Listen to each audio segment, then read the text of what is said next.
Next question number 7 पे अगर मैं आता हूँ, क्वेश्चन नंबर 7 में वो हमें क्या कहता है, कहता है the sum of the two terms of a geometric progression is 15। अच्छा, अच्छा फर्स्ट टू टर्म्स उसने लिख दिया, फर्स्ट टू टर्म्स लिख देते हैं जी। फर्स्ट टू टर्म्स का उसने सम बता दिया और ज्योमेट्रिक प्रोग्रेशन है, तो मैं कह सकता हूँ ज्योमेट्रिक प्रोग्रेशन में टर्म का फॉर्मूला होता है a r raise to power n minus one. तो इसका मतलब क्या हुआ, ए प्लस ए आर, क्योंकि अगर मुझे सेकंड टर्म निकालनी है तो वो a r raise to power two minus one आएगा which is going to be a r. तो a plus a are in दोनों का जो सम है दैट इज इक्वल टू 15, ये उसने हमें बता दिया। फिर उसने हमें क्या कहा है, कहता है सम ऑफ इंफिनिटी,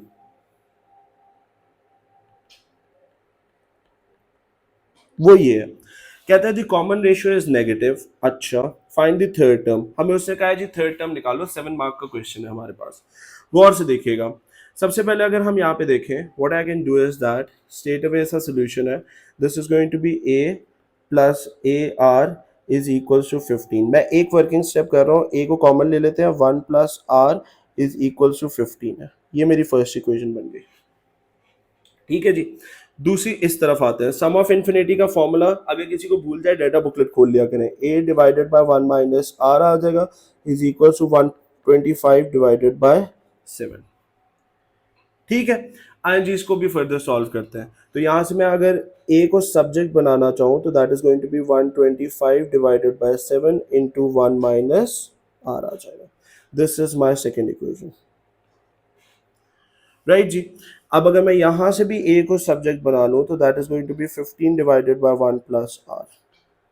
दोनों इक्वेशंस को इक्वेट कर देते हैं, क्या बनेगा हमारे पास, this is going to be 15 divided by 1 plus r is equal to क्या होगा यहाँ पे 125 divided by 7 into 1 minus r. सबको क्लियर है, क्रॉस मल्टीप्लाई करके सॉल्व कर दें, क्या होगा हमारे पास, this 7 goes over hair, 15 multiply by 7 divided by 125 is equal to 1 minus r into 1 plus are.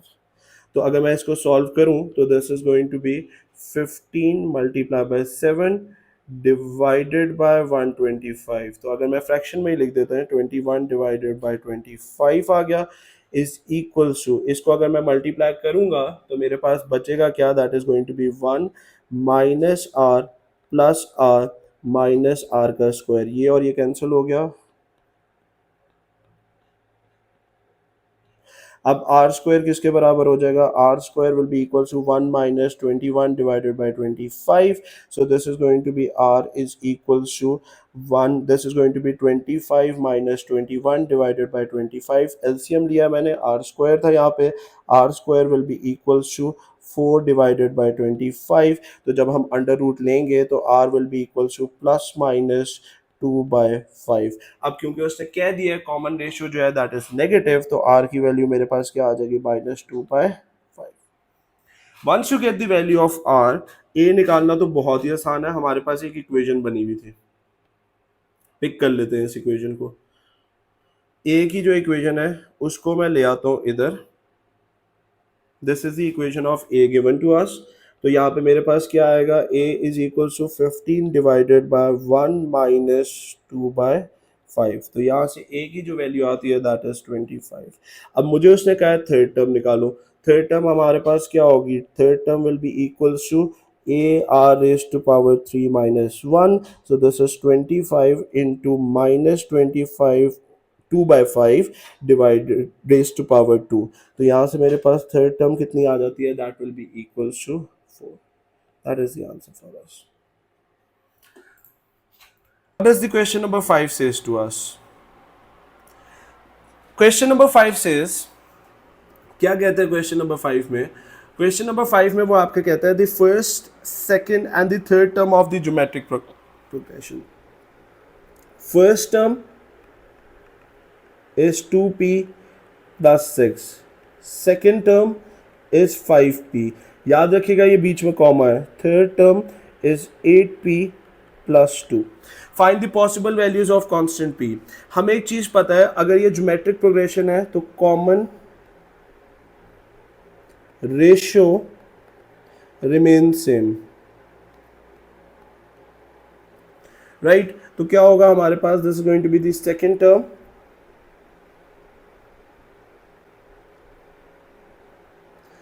क्या बनेगा हमारे पास, second term divided by the first term will be equals to the third term divided by the second term, right? I values को place कर देते हैं. So this is going to be 5p divided by 2p plus 6 is equals to 8p plus 2 divided by 5p. Simple. Values को place किया है. Cross multiply भी करते हैं. If I cross multiply this, if I cross multiply this, so क्या बनेगा हमारे पास, this is going to be 5p into 5p is equals to 2p plus 6 and the other one is going to be 8p plus 2. So this is going to be 25p square is equals to, this is going to become 16p का square plus 4p plus 6 times 8 कितना होता है, that is going to be 6 multiplied by 8 which is going to be 48p plus 12. आइए further solve करते हैं. क्या होगा हमारे पास, this is going to be 25p का square is equal to 16p square plus 48 plus 4 कितना होता है, that is going to be 52p plus 12. इस पूरे को उठा के इस तरफ शिफ्ट कर देते हैं.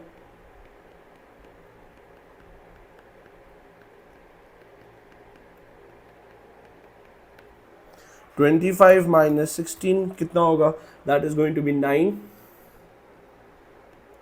p square minus 52p minus 12 equals to 0. अब अगर मैं इसकी मिडिल टर्म ब्रेकिंग करूं तो दो फैक्टर्स मेरे पास बनेंगे. एक मेरे पास कितना आ जाएगा, एक मेरे पास जो फैक्टर बनेगा that is going to be 9p plus 2 and the other one is going to be p minus 6 equals to 0. So यहाँ से एक p की वैल्यू मेरे पास -2/9 आ जाती है और दूसरी p की वैल्यू मेरे पास 6 आ जाएगी. These are going to be the answers for us. So this is how you have to solve this. I hope that is clear to everyone. Moving towards the B part. कहता है one of the value of p found is a negative fraction. Yes, we have it. इसकी बात कर रहा है वो. कहता है using this value of p find the sum of infinity of this progression. Okay, उससे कहा है ये वाली p की वैल्यू यूज करो और आपको सम ऑफ इन्फिनिटी फाइंड करना है. ओके जी, आए कर देते हैं. सम ऑफ इन्फिनिटी का फॉर्मूला भी लिख देते हैं हम यहाँ पे. सबसे पहले हमारे पास जो सम ऑफ इन्फिनिटी होता है उसका फॉर्मूला होता है आपके पास a divided by 1 minus r. That is the formula given to us. Now the point is हमने यहाँ पे तीनों टर्म्स को लिख दिया था. इनको मैं यहाँ से कर देता हूँ कॉपी. वैसे तो मुझे फर्स्ट 2 टर्म्स ही बहुत हैं और ये मैंने कर दिया पेस्ट. अब उसने हमें कहा है p की वैल्यू नेगेटिव फ्रैक्शन वाली यूज़ करनी है which means -2/9 is the value of p. तो यहाँ पे अगर मैं -2/9 p की वैल्यू ले रहा हूँ, p इज इक्वल्स टू -2/9. तो ज़रा यहाँ पे सब्सटीट्यूट करते हैं.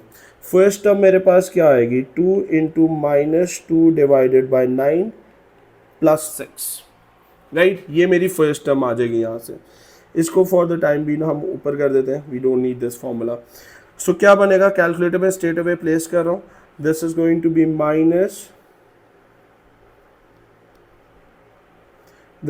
B -4 divided by 9 plus 6. तो क्या बनेगा हमारे पास, -4 divided by 9 plus 6. So this is going to be 50/9. इसको एज इट इज रहने देते हैं, हम डेसिमल्स में नहीं लेके जाएंगे. 50 divided by 9.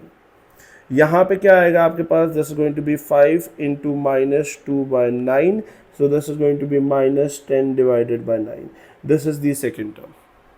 Right, a g are निकालते हैं. आर का फॉर्मूला क्या था, second term divided by the first term. So this is going to be second term -10 divided by 9 divided by the first term which is going to be 50 divided by 9. तो यहाँ से मेरे पास ये 9 और 9 cancel, ये 0 और ये 0 कैंसिल, -1/5 आ जाएगा. This is the common ratio R. Now let's place these values. हमें उसने कहा है सम ऑफ इन्फिनिटी फाइंड करना है. सम ऑफ इन्फिनिटी का फॉर्मूला मैंने ऑलरेडी लिखा हुआ है. ए की वैल्यू मुझे पता है, ए की वैल्यू मेरे पास कितनी थी, that is this one. This is basically my a. So this is going to be 50 divided by 9 -1 divided by -1/5. Let's solve this. Straight away calculator में ही प्लेस कर देते हैं।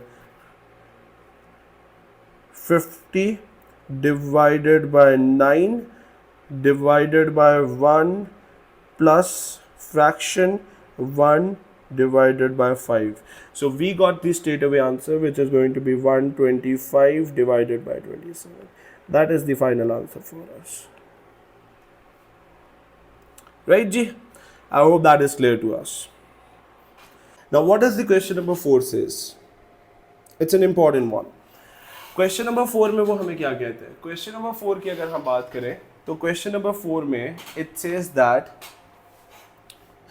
कहता है the circumference round the trunk of a large tree is measured and found to be 5.00 meters. Okay, fair enough. After 1 year, the circumference is measured again and found to be 5.02 meters. Right? Okay. Now it says that given that the circumference at a yearly interval of forms an arithmetic progression. It says that यहाँ पे आपके पास ये arithmetic progression बना रहा है. Find the circumference 20 years after the first measurement. बेटा यहाँ पे ये जो लिखा हुआ है ना 20 years after the first measurement, ये जो after the first measurement है, ये इस क्वेश्चन की स्टेटमेंट है जिसकी वजह से मेजॉरिटी लोगों ने इस क्वेश्चन को गलत किया हुआ है. सबसे पहले गौर से देखिएगा, अगर मैं कह रहा हूँ मेरा जो ए है that is equals to 5.00 meters, right, तो मेरे पास डी कैसे निकलेगा? That is going to be 5.02 minus 5 which is going to be equals to 0.02 meters. ये मेरा डी निकला है. अगर मैं इस 5.0 वाले को ए कंसीडर कर रहा हूं तो एन मेरे पास 20 नहीं बनेगा, that will be equals to 21, क्योंकि उसने कहा है आफ्टर द फर्स्ट मेजरमेंट. मैं अगर ए को 5 ले रहा हूं तो एन मेरा 21 बन जाएगा. अगर आप ए को ये वाली वैल्यू लेना चाहते हैं 5.02 तो वो भी ले सकते हैं. उस केस में n मेरा 20 बनेगा. मैं उससे भी सॉल्व करके दिखा देता हूँ. तो सबसे पहले हमें यहाँ पे अगर फाइंड करना है तो this is going to be n t of n is equals to a plus n minus 1 into d, क्योंकि उसने कहा है अर्थमेटिक है, लिखा हुआ है क्वेश्चन में, right. So this is going to be t of 21 is equals to a मेरे पास क्या होगा 5 प्लस 21 माइनस 1 डी मेरे पास 0.02 आ गया. तो यहाँ से अगर मैं सॉल्व करता हूँ 5 plus 20 into 0.02, so this is going to be क्या आएगा 20 multiply by 0.02, so this is going to be 5 plus 5 कर देते हैं. सो यहाँ से मेरे पास आंसर कितना आ जाएगा? That will be equals to 5.4 meters. So that is the answer for us. एक और सोल्यूशन से भी कर रहे हैं और लिख देता हूँ मैं. If I say that my A is 5.02 meters, तो उस केस में मेरा डी अभी भी क्या होगा? That is going to be 0.02 meters. और अब मेरे पास जो एन की वैल्यू बनेगी that will be equals to 20. तो आए जी, अब अगर मैं टर्म का फॉर्मूला लगाता हूँ, so the formula remain same, a t of n is equals to a plus n minus 1 into d. तो यहाँ से मेरे पास क्या आएगा? This is going to be 5.02 plus आपके पास कितना होगा 20 माइनस 1 इंटू डी कितना है? That is 0.02. तो यहाँ से मेरे पास क्या आएगा 5.02 प्लस 19 मल्टीप्लाई बाई 0.02. तो यहाँ से अगर मैं सॉल्व करूँ so this is 19 multiply by 0.02, so plus 5.02 कर देते हैं. So that is going to give us the answer exact same which is going to be 5.4 meters. Right? I hope that is clear to everyone. Moving towards the B part. Now what does the B part says to us? It says that given instead that the circumference at yearly interval forms a geometric progression. Now it says that it's a geometric progression. Find the circumference 20 years after the first measurement. Again यहाँ पे भी उसने same ही बात लिखी है after the first measurement. अब लेकिन geometric progression है. ज्योमेट्रिक प्रोग्रेशन अगर ये है तो सेम सिनेरियो होगा हमारे पास. अगर मैं ए की वैल्यू 5.00 meters ले रहा हूँ तो मेरे पास अब आर निकालना होगा, क्योंकि यहाँ पे टर्म का जो फॉर्मूला होता है that is t of n is equal to a r raise to power n minus 1, right. तो अब मेरे पास टर्म कितनी आ जाएगी? That is going to be r की वैल्यू अगर मुझे निकालनी है तो कॉमन रेशो क्या होता है, second term divided by the first term. So this is going to be 5.02 divided by 5.00. तो यहाँ से अगर मैं अपनी r की वैल्यू निकालना चाहूँ तो that will be 5.002 divided by 5.00. So that is going to be 1.004. सो मेरे पास यहाँ से वैल्यू क्या आ जाएगी, अब n कितना लूँगा मैं, n विल बी टेकन 21 क्योंकि मैंने 5 लिया है। यहाँ पे भी 5.02 ले सकते हैं, वो वाला सोल्यूशन भी मैं करके दिखा दूंगा। So 20 of 21 is equals to आपके पास क्या होगा 5.0 मल्टीप्लाई बाय आर आपके पास 1.004 raise to power 21 minus 1। So यहाँ से मेरे पास कितना आएगा, that is going to be 5 multiply by 1.004 raise to power 20। तो आई जी इसको सॉल्व करते हैं। 1.004 रेज टू पावर हमारे पास कितना है, that is going to be 20 multiply by 5। तो यहाँ से मेरे पास कितना आ जाएगा, that is going to be t of 21 that will be equals to 5.41 और rather it is going to form 2. That is the answer. एक और तरीके से भी इसको सॉल्व कर सकते हैं, और लिख रहा हूँ मैं इधर। अगर हम a की वैल्यू लेते हैं 5.02 मीटर्स, r मेरा सेम रहेगा, n उस केस में मुझे कितना लेना पड़ेगा, दैट विल बी 20। आइए इससे भी सॉल्व कर लेते हैं।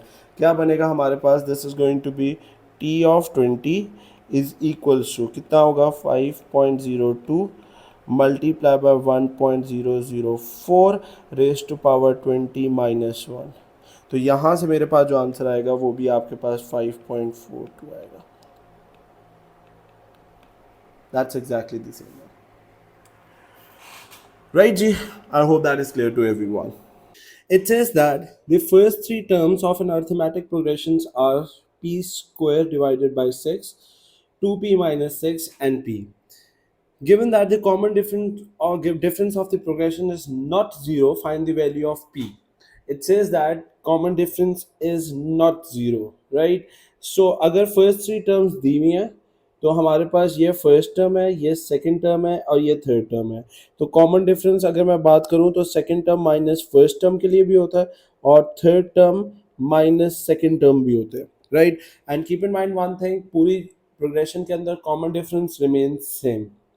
तो अगर मैं यहाँ पे लिखना चाहूँ, I can write it 2p minus 6 minus p square divided by 6 is equal to p minus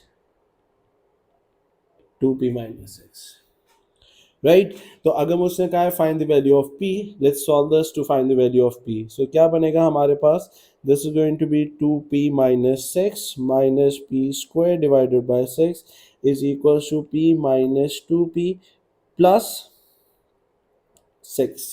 so यहाँ से मेरे पास कितना आ जाएगा, taking p as an LCM, sorry 6 as an LCM, so that is going to be 12p minus 36 minus p square is equals to, this is going to become minus p plus 6, right? Shifting this 6 to this side, this is going to become 12p minus 36 minus p square, 6 multiplied by minus p plus 6. Shifting and solving it further. So this is going to be 12p minus 36 minus p square is equal to minus 6p plus 36. Now this whole is going to be shifted to that side. This becomes p square positive minus 12p minus 6p plus 36 equals to 0. So that is going to give us p square minus 18p plus 72 is equals to 0. Right. Now, if you want to solve it further to get the value of p, what you're going to do is that all you have to do is that solve this equation. अगर मैं इसको solve करना चाहता हूँ इस equation को, तो वो मेरे पास क्या बनेगा, 72 के हमें factors बना के इसको solve करना है। तो आइए जी सॉल्व कर लेते हैं। This is going to be 1.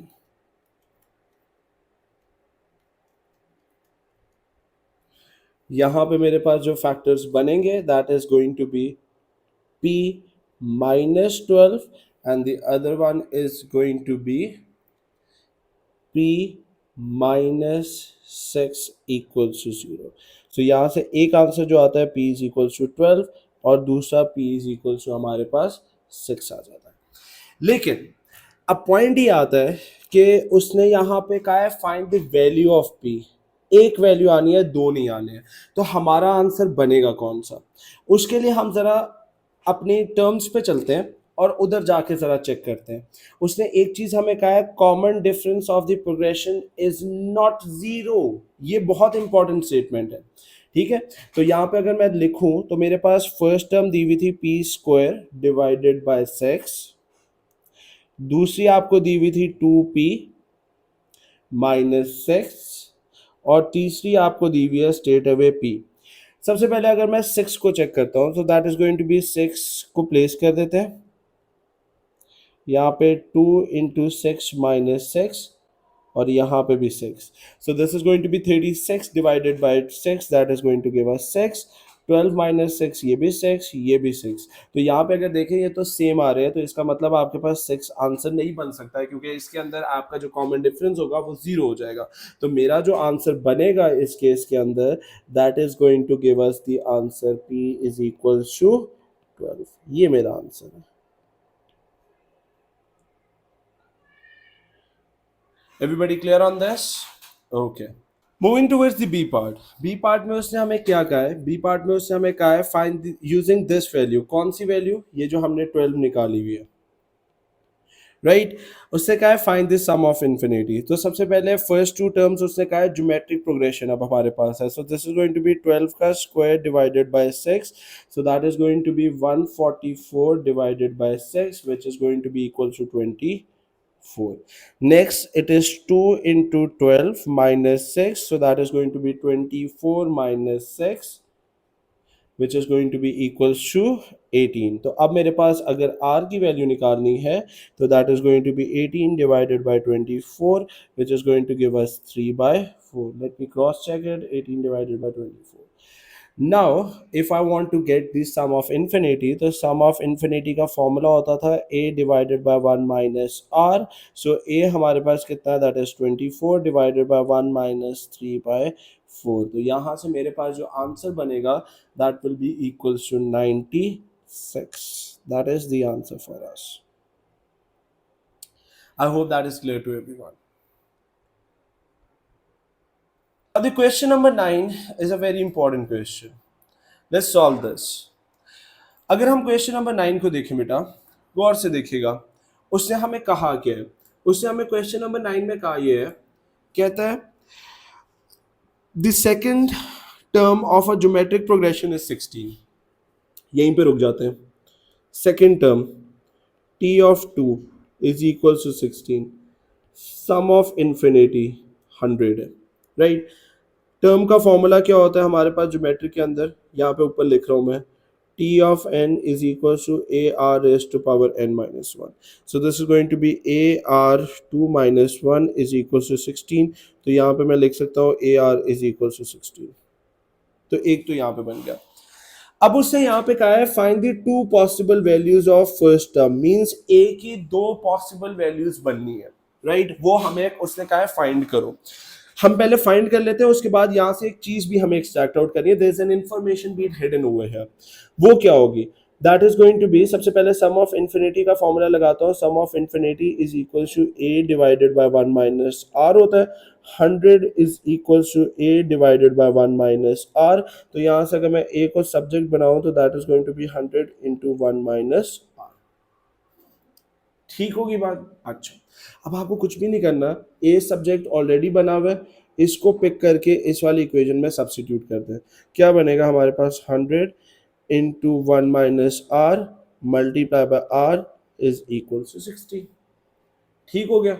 आइए इसको सॉल्व करते हैं. क्या बनेगा? 100 into r minus r square is equal to 16. So this is 100 r minus 100r² is equal to 16। अगर मैं इसको यहाँ से फर्दर सॉल्व करूँ तो that is going to be 100r का square minus 100r plus 16 equals to 0। तो यहाँ से r की जो दो वैल्यूज बनती हैं वो आपके पास 4/5 है, और दूसरी r की जो आपके पास वैल्यू आती है that is 1/5। Once you get the value of r, आपको a भी निकालना था, आपको a ही निकालना है बेसिकली। तो a की वैल्यू मेरे पास क्या आएगी, that is going to be a is equal to 100 into 1 minus r की वैल्यू पहले 1/5 ले रहा हूं मैं, तो वो मेरे पास कितनी आ जाएगी, that is going to be 80। और दूसरी आपके पास क्या होगी, 100 इंटू 1 माइनस यहाँ पे 4/5 ले रहा हूं मैं, तो यहाँ से मेरे पास कितनी आ जाएगी, that is going to be 20। Right, जब r मेरा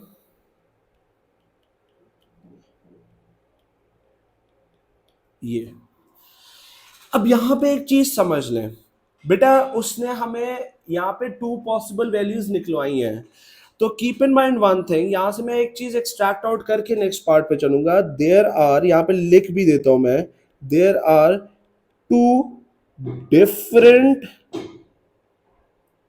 ज्योमेट्रिक प्रोग्रेशंस।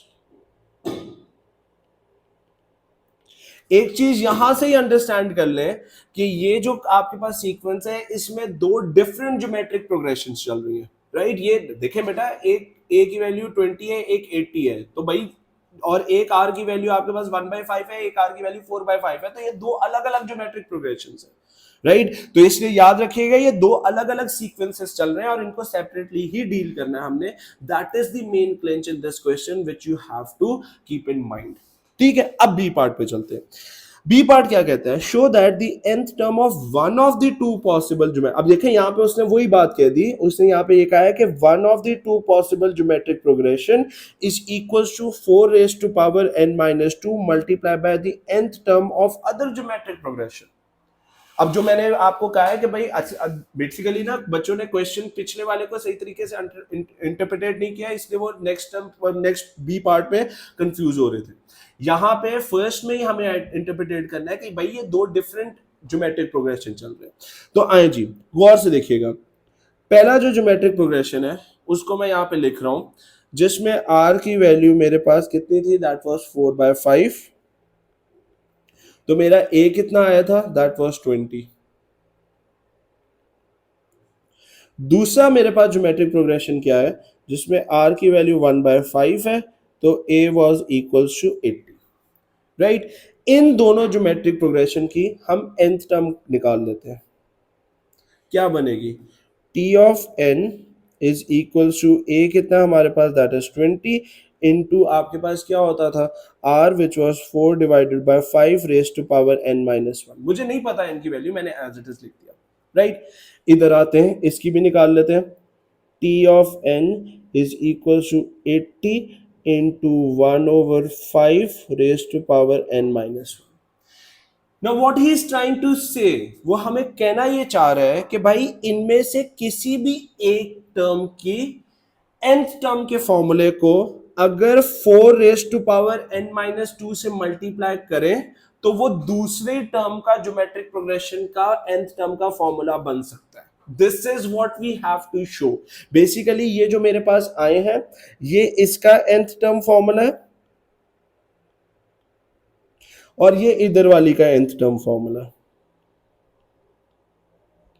राइट, वो कहना ये चाह रहा है कि इनमें से किसी एक के साथ हम 4 raise to power n-2 multiply करें तो दूसरे वाली जो ज्योमेट्रिक प्रोग्रेशन है उसका nth टर्म का फॉर्मूला बन जाएगा। This is what you have to show, ये हमें शो करना है। I hope that is clear to everyone. आए कैसे शो करना है, गौर से देखिएगा। Let me pick this one, मैं इसको पिक कर रहा हूं, 20 multiply by 4 divided by 5 raise to power n-1। मुझे ये बताना है कि भाई इस वाले ज्योमेट्रिक प्रोग्रेशन को, जो nth टर्म वाला फॉर्मूला है, इसको 4 रेज टू पावर n-2 से मल्टीप्लाई करें तो ये वाला फॉर्मूला बनता है। This is what you have to show, हमें ये चीज बनानी है। गौर से देखिएगा कैसे करना है हमने। Now this is a A star question by the way. Right, सबसे पहले अगर मैं यहाँ पे देखूं तो ये वाला जो फॉर्मूला है इसमें 1 divided by 5 raise to power n minus one है। तो मैं अगर चाहूँ ये जो 4 है इसको मैं ब्रैकेट से बाहर निकालना चाहता हूँ तो मैं बिल्कुल निकाल सकता हूँ। क्या होगा, मुझे इस 4 को ये वाली पावर देनी पड़ेगी। आए दे देते हैं 20 मल्टीप्लाई बाय, इस 4 को मैंने बाहर निकाला 4 raise to power n minus one. हमने पढ़ा हुआ है कि भाई ब्रैकेट से बाहर जब भी कोई चीज निकालते हैं तो उसको हमने वो वाली पावर देनी होती है जो ब्रैकेट के पास होती है। तो अगर मैं यहाँ पे देखूं 1 divided by 5 raise to power n minus one और 1 divided by 5 raise to power n minus one मेरे पास ऑलरेडी मिल चुका है मुझे। सबको क्लियर है? कोई कंफ्यूजन? ओके। अब अगर मैं यहाँ पे एक चीज नोट करता हूँ, गौर से सबने बड़ी केयरफुली इस पॉइंट को चेक करना है। ठीक है, सारों ने बड़े केयरफुली इस पॉइंट को देखना है। हमें ये शो करना है कि हमारे पास इस टर्म को, ये वाले फॉर्मूले को 4 raise to power n minus two से जब मल्टीप्लाई करें तो वो वाला बनता है। गौर से देखिएगा, अगर मैं यहाँ पे मल्टीप्लाई बाय 1 लिखूं तो इक्वेशन पे कोई इफेक्ट नहीं आएगा, 1 इज 1, राइट। लेकिन इस 1 की जगह पे मैं क्या लिख सकता हूं? Let me rewrite the equation, 20 multiply by 4 raise to power n minus one multiply by 1 divided by 5 raise to power n minus one. अब इस 1 की जगह पे what I can write is 4 divided by 4 लिख सकता हूं मैं। सारे एग्री करेंगे? ओके। गौर से देखिएगा, अगर मैं यहाँ पे देखूं इस 4 के पास कुछ भी नहीं है तो इसकी पावर 1 है, ये यहाँ से कैंसिल होगा तो यहाँ पे -1 लिखा जा सकता है। This 4 and this 20 is going to be multiplied, तो क्या आ जाएगा 80 multiply by 4 raise to power n -1 that is going to become -2 और यहाँ पे मेरे पास क्या आ जाएगा, that is going to be 1 divided by 5 n -1। तो जहां से अगर मैं फर्दर इसको लिखूं तो मैं ऐसे लिख सकता हूँ 4 raise to power n minus two multiply by 80 divided by 1 divided by 5 raise to power n minus one. तो अगर मैं यहाँ पे एक चीज नोट करूं तो क्या हमारे पास ये चीज नहीं बन गई कि 4 raise to power n minus two is been multiplied with what? यहाँ पे अगर हम देखें तो 80 into 1 divided by 5 raise to power n minus two. तो यही तो हमें शो करना है कि भाई ये वाला जो सीक्वेंस है हम इसको जब 4 raise to power n minus two से मल्टीप्लाई करेंगे तो हमारे पास दूसरा सीक्वेंस बन रहा है। This is been shown over here. In question number 8, it says that a progression has the first term a and the second term is a square divided by a plus 2. Right, so this is the first term and this is the second term, which is a square plus a divided by 2, where a is the positive. Find the case where the progression is geometric and the sum of infinity is 246. Find the value of, for the case, sorry, not find the case, find the value of a. Okay, now this is the geometric progression. So keep in mind one thing, for geometric progression the value of r can be calculated by a second term divided by the first term. So this is going to be a square divided by a plus 2 divided by a. Now this a cancels this square, so this is going to be r is equal to a divided by a plus 2. Right, G? Okay. Once you get this, now sum of infinity का हमारे पास formula होता है, sum of infinity is equal to a divided by आपके पास 1 minus r होता है। ऐसे solve करते हैं, sum of infinity उसने 264 दिया हुआ है is equal to a divided by 1 minus a over a plus 2. Right, so in order to find this, all I have to do is that let's simplify this. 264 is equals to a divided by a plus 2 minus a divided by a plus 2. I took the LCM, ये a और a cancel हो जाएगा और denominator का जो denominator होता है वो ऊपर आके मल्टीप्लाई होता है। So this is going to be 264 is equals to a into a plus 2 divided by, right. अगर मैं इसको फर्दर सॉल्व करूं, ये उधर जाके मल्टीप्लाई होगा, 264 multiply by 2 that is going to be 528 is equals to a square plus 2a. So this is a square plus 2a minus 528 is equals to 0.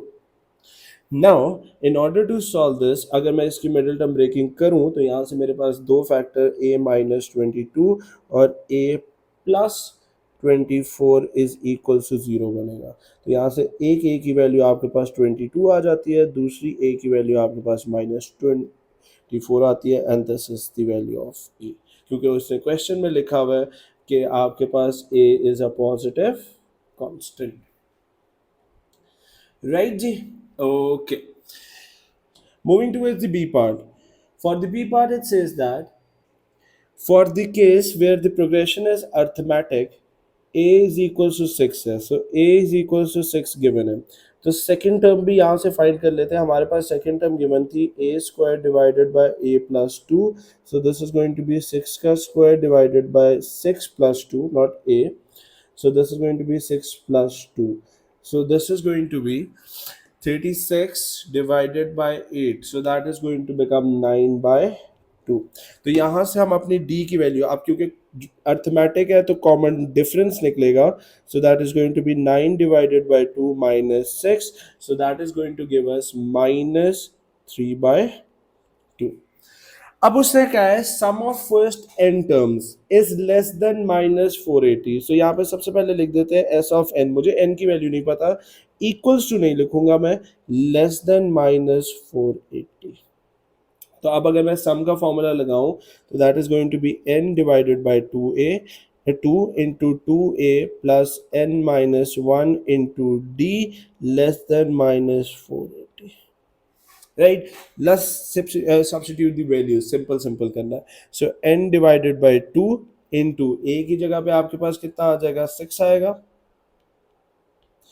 Plus n की value हमें find करनी है, -3/2 less than -480, right. All I have to do is that इस n की value को मुझे solve करना है, इस इक्वेशन को सॉल्व करके n की वैल्यू निकालनी है। आइए करते हैं, this is going to be n divided by 2 into यहाँ पे आपके पास 12 आ जाएगा, -3n divided by 2 plus 3/2, and this is going to be less than -480,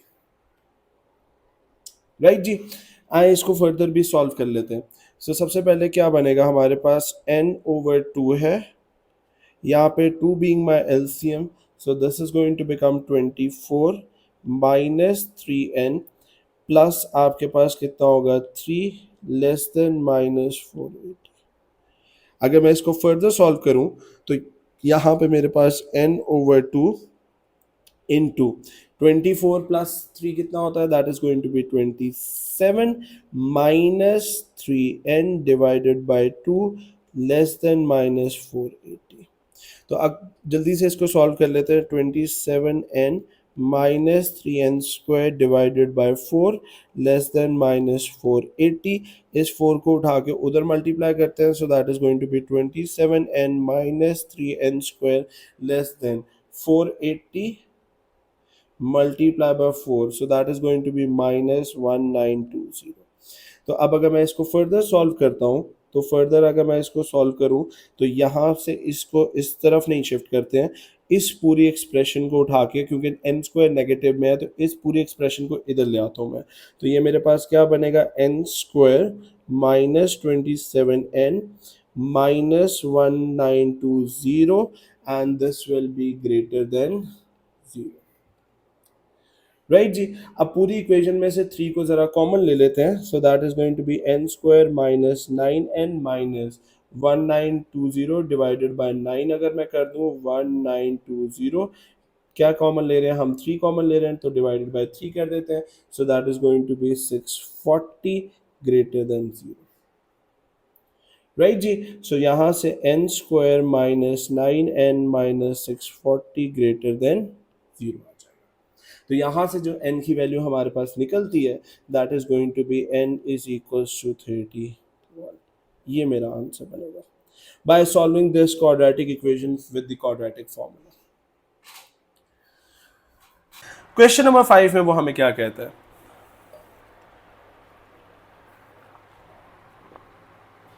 question number 5 says that, कहते हैं the first, second and third term of the geometric progression are sine theta, cos theta and 2 minus sine theta. Now the point is, ये जो given है ये हमारे पास first term है, ये हमारी सेकेंड टर्म है, और ये हमारी थर्ड टर्म है respectively, where theta is in radians is acute, find the value of a. बहुत सिंपल है बेटा, याद रखा करें जब भी कभी वो लिख देना ज्योमेट्रिक प्रोग्रेशन, फर्स्ट चीज आपके जेहन में आनी चाहिए कि common ratio remains constant, right. तो वो हमारे पास क्या होगा, second term divided by the first term will be equals to the third term divided by the second, क्योंकि आपके पास जो ज्योमेट्रिक प्रोग्रेशन होता है उसमें common ratio remain same. Common, I missed a word over here, ratio, right.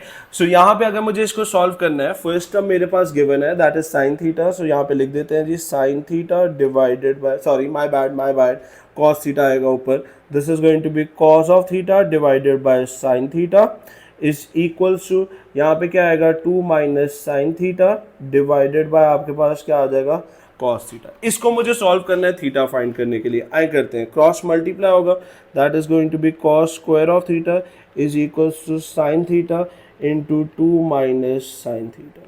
So this is going to be solve further, अगर मैं इसको फर्दर सॉल्व करता हूँ तो that is going to become cos square of theta is equal to, ये इधर भी जाएगा इधर भी, so that is going to be 2 sine of theta minus sine square of theta. इसको उठा के इस तरफ ले जाते हैं, cos square theta plus sine square theta is equal to आपके पास कितना होगा 2 sine theta, right. Further solve करते हैं, यहाँ पे हमारे पास आइडेंटिटी लगी हुई है, ये cos square theta plus sine square theta किसके बराबर होता है, that is always equal to 1, सो इसकी जगह पे मैं 1 लिख देता हूँ, is equal to 2 sine theta. अगर मैं सॉल्व करूँ so that is going to be sine theta is equal to 1/2 आ जाएगा, so this is going to be theta is equal to sine inverse 1/2। अब याद रखिएगा यहाँ पे अगर हम देखें तो उसने हमें सिर्फ थीटा के बारे में बताया हुआ है कि जी इट्स एन एक्यूट एंगल, और कुछ नहीं बताया हुआ है, राइट। तो हमें पता होना चाहिए एक्यूट एंगल 0 से लेकर 90 के दरमियान में होता है, तो this is going to be shift sine inverse 0.5 which is going to be equal to π/6, so that is going to be in the radians and this is the answer for us, right ji। I hope that is clear to everyone। Moving towards the B part of it, B part B है हमारे पास, B part में उसने हमें क्या कहा है, गौर से देखिएगा, कहता है using this value of theta, कौन सी वैल्यू जो हमने फाइंड की है, पिछले पार्ट में हम थीटा की वैल्यू फाइंड करके आए हैं और थीटा की वैल्यू हमारे पास कितनी आई है, दैट वाज π/6, तो लिख देता हूं मैं यहाँ पे थीटा इज इक्वल टू π/6 है। कहते हैं using this value of theta find the sum of first 10 terms, ठीक है, of the progression giving your answer in this form. हमें इस फॉर्म में आंसर देना है, प्रोग्रेशन वही वाली है, ज्योमेट्रिक प्रोग्रेशन की यहाँ पे बात हो रही है, राइट जी। अब अगर मेरे पास वही वाली प्रोग्रेशन है तो हमारे पास क्या होगा, सबसे पहले अगर हम देखें तो फर्स्ट टर्म उसने हमें क्या दी हुई थी, फर्स्ट टर्म उसने कहा था sine theta, second term cos theta, right. तो सबसे पहले तो मैं यहाँ पे लिखता हूँ फर्स्ट टर्म जो मेरे पास गिवन थी, first term that was sine theta, अब थीटा की वैल्यू मेरे पास आ चुकी है साइन ऑफ π/6। सेकेंड टर्म मेरे पास क्या है, कॉज ऑफ π/6। ये दो वैल्यूज अपने कैलकुलेटर से पहले तो फाइंड कर लेते हैं, क्या होगा, साइन शिफ्ट दबा के पाई डिवाइडेड बाय 6 कितना होगा, that is going to be 1/2 which is 0.5, और कॉस π/6 क्या होगा, कॉस शिफ्ट दबा के pi, sorry shift and pi divided by 6, so that is going to be √3 divided by 2, right. ये तो मेरे पास फर्स्ट टर्म आ गई, बेसिकली ये जो है this is basically my value of a.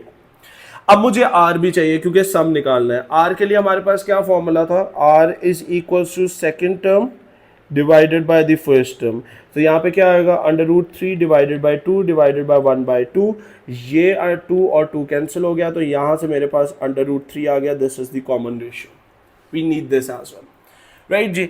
अब हमारे पास सम का फॉर्मूला क्या होता था, सम का फॉर्मूला हमारे पास होता था S of n is equal to a into 1 minus R raise to power n divided by 1 minus R. तो अगर हम यहाँ पे देखें a की वैल्यू मेरे पास निकली हुई है, s ऑफ 10 निकालना है मुझे। a की वैल्यू हमने कितनी निकाली थी, that was 1/2। So let's substitute it over here, this is going to be 1/2 into 1 minus r कितना था आपके पास, under root of 3 raise to power 10 divided by 1 minus under root of 3 and I close the bracket. Right, अब इसको हमने ऐसे नहीं solve करना है, हमने इस फॉर्म में आंसर देना है and that is very important. Right, गौर से देखिएगा ये वाली फॉर्म बनेगी कैसे हमारे पास। Everybody over here, so this is going to be under root of 3 लिखा हमने।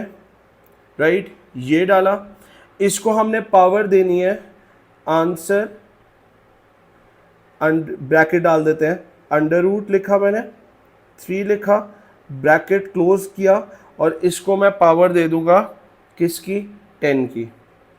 राइट, तो ये आपको आपका कैलकुलेटर आंसर दे रहा है, मैंने कुछ भी नहीं किया है, मुझे सिंपल सिंपल कैलकुलेटर आंसर दे रहा है, मैंने सिंपल कैलकुलेटर में प्लेस किया है। So this is going to be s of 10 is equal to 1/2 into 1 minus, इसका आंसर हमारे पास कितना आया, that is 243 divided by 1 minus under root of 3। तो अगर मैं यहाँ से सॉल्व करूँ, so this is going to be s of 10 is equal to 1/2 into 1 minus 243 कितना हो जाएगा, that is going to be minus 242 divided by, नीचे से भी जरा माइनस को कॉमन ले लेते हैं तो ये अंडर रूट ऑफ 3 माइनस 1 बन जाएगा, and this negative and negative cancel, ये और ये कैंसिल हो जाएगा। सो यहाँ से मेरे पास s ऑफ 10 की वैल्यू कितनी आ जाएगी, that is going to be 121 divided by under root of 3 minus 1। So that is going to be the final answer for us. Right, I hope that is clear to everyone. It's an easy question.